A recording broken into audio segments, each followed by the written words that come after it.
The game is here. Digimon Story Time Stranger. I hope everyone's having a blast with it. I've had a pretty chaotic few days, but I have managed to play around 10 hours so far. I think the game says I've played longer, but a couple of those hours are probably just the game sitting idly while I went to eat dinner or watch a football game. I've just finished the World Tree section. That will probably give a better idea for people who are also playing right now. This game has released to some crazy numbers, by the way. The highest Steam player count screenshot I've seen was touching on 80,000.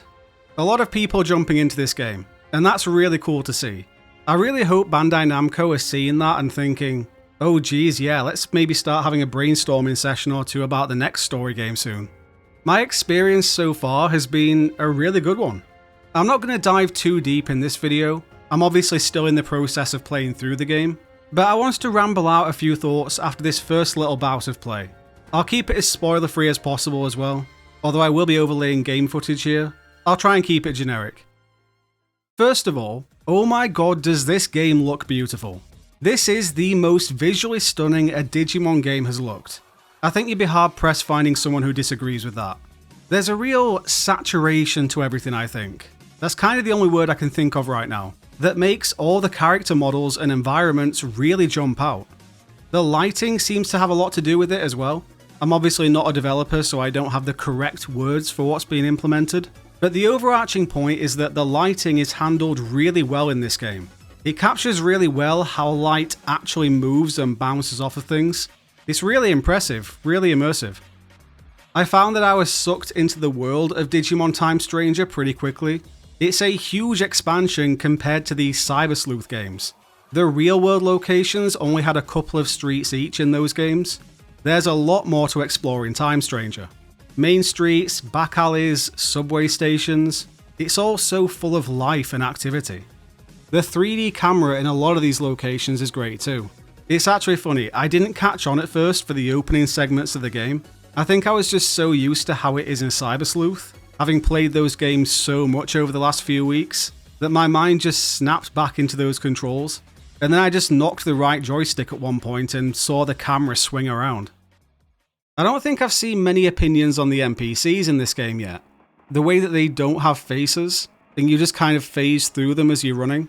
Before playing, as we were seeing trailers, I thought that that might be a thing that would break the immersion, but actually it's kind of done the opposite. I feel like it emphasizes the kind of lonely tone of the real world for our character here.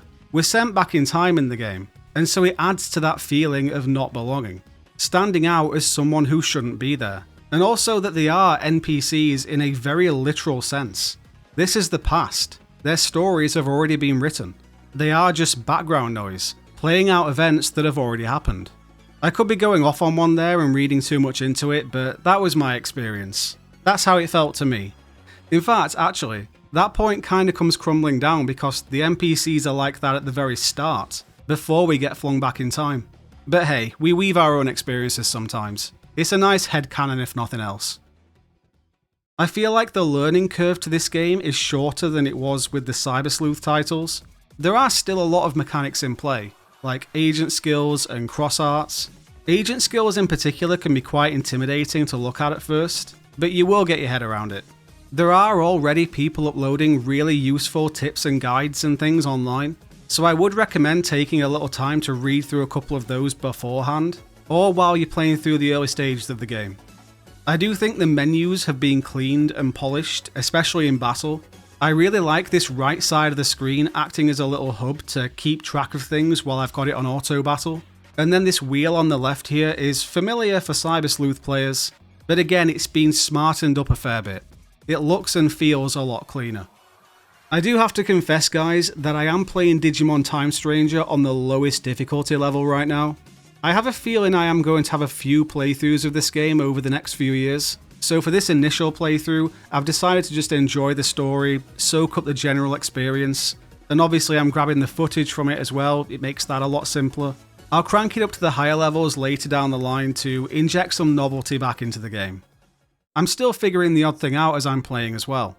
Like, a really silly one is that not even that long ago, I finally turned on the minimap rotation, because I was using that to get around a fair bit, but getting a bit disoriented because it wasn't rotating as my character was rotating. Small things like that I'm still fine tuning, but I feel like I'm 99% there with that stuff. Also, probably the most useful piece of information I stumbled across somewhere on social media early on, which I might as well share here with anyone who hasn't started the game yet, is to be wary of the side missions disappearing. At a few points in the game, you'll be locked off from doing a bunch of side missions for a good while, because you'll literally leave the area where they take place. So it's a good idea to get those done before advancing. I'm at one of those junctions right now actually, so literally the next thing I'm about to do after I upload this video is clear a bunch of those before pushing on with the main story.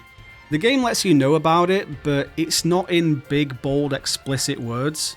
It just says that ongoing side mission progress will be halted. Personally, I think it should have been a bit more explicit. I think a lot of people could see that and just think, oh, well, I wasn't in the middle of a side mission anyway, so that's fine. And then completely lose access to them when they didn't want to. You'll absolutely want to do the side missions in this game too, mainly for the anomaly points, because they are how you rank up as an agent. And a lot of Digivolutions are locked behind reaching certain agent rankings as well. That's probably the biggest thing you'll lose out on if you neglect those side missions and get locked out of doing them. So yeah, get those side missions done. Overall though, I am having a blast with this game. I haven't found my boy Terriermon yet, but I'm determined to.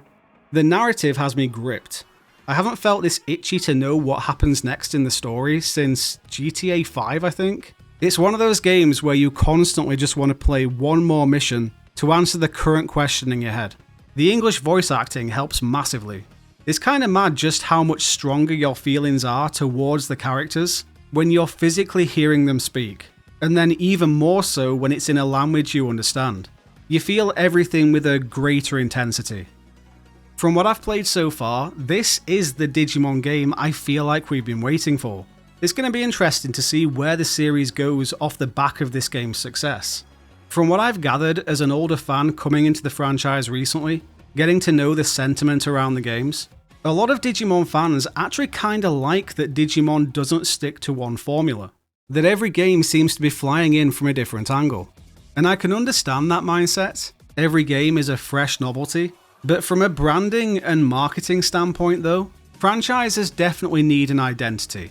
Something that's sort of the flagship medium, and I think that the Digimon Story games could be that. I definitely hope we still get some more variety in the future too. I'd be down for another Digimon Survive. I'd be down for a fully modernized Digimon World title. But I think the story RPGs could be the glue that holds it all together. That mainline, universal entry point for new players. I'd be interested to hear what you guys think about that too, because I think that is going to be a pretty common conversation over the next few years, considering the impact this game seems like it's going to have on the franchise. And also, just let us know how your Time Stranger playthrough is going, whether you're a new fan, a returning fan, or a die-hard fan who's been waiting what probably felt like an eternity for another story game to release. Drop your thoughts in the comments, it'd be really cool to see where you're at. While you're down there, please do drop a like on the video too, it's a small thing but it helps a lot. Subscribe for more Digimon videos.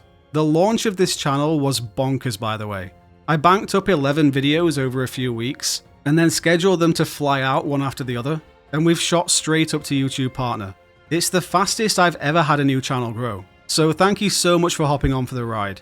That could not be a better motivator to dive deeper into this franchise than I ever have before. Yeah, I'm rambling on. Appreciate you guys, take it easy, I'll catch you in the next one.